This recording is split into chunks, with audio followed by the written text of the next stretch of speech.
Барша көрсін. Ассалаумағалейкум, армағазақ арнамызға қош келдіңіз. Қазақстанда болып жатқан ең сол жаңалықтарды алғашқылар қатарында білгіңіз келсе, арна төмендегі бір ғана лайк және подписывайтесь темелерін баса кетуді ұмытпаңыз. Ал онда біз бастадық.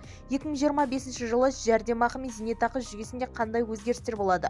Премьер-министр орынбасары Тамара Дүйсенова мүгедектігі бар адамдардың өмір сүру сапасын арттыруға қатысты депутаттардың сауалына жауап берді деп хабарлайды Бақ.кз тілшісі.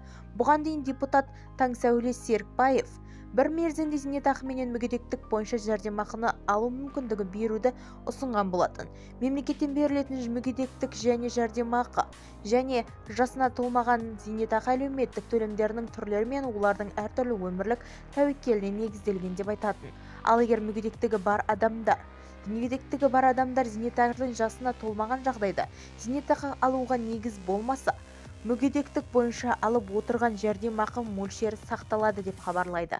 2025 жылғы жәрдемақы мөлшері жалпы ауру бойынша мынадай болады.